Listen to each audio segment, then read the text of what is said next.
Hi guys, के तपाईलाई थाहा छ तपाईको रुचि केमा छ? तपाई के काम गर्न चाहनुहुन्छ तर अरूलाई हेरेर अरूको कुरा सुनेर तपाई आफ्नो इच्छा विपरीत काम गरिराख्नु भएको छ? यदि त्यसो भए यो भिडियोलाई स्किप नगरी अन्तिमसम्म हेर्नु होला। यो कहानीले तपाईको जीवन बदलिनेछ, तपाईको सोच बदलिनेछ।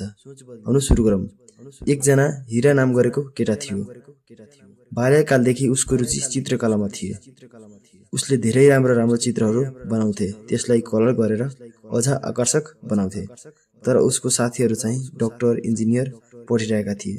त्यो देखेर उसको बुवाआमाले उसलाई चित्रकलामा भविष्य छैन बाबु, तिमी डाक्टर पढ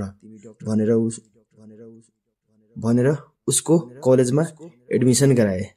उसको डाक्टरीमा रुचि नभए तापनि बुवाआमाको कुराले गर्दा डाक्टर पढिरहेका थिए।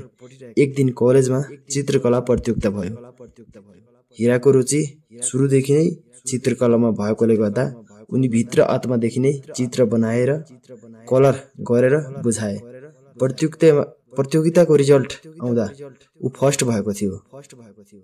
त्यो दिन कलेजको तर्फबाट उसलाई पुरस्कार, मान सम्मान र कलेज म्यागजिनमा उसको फोटो पनि राखियो।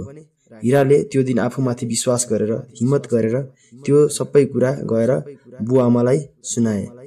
त्यसपछि त्यो दिनदेखि उसले डाक्टरको पढाइ छाडेर चित्रकलामा लागे र केही वर्षपछि ऊ संसारकै उत्कृष्ट चित्रकार बने।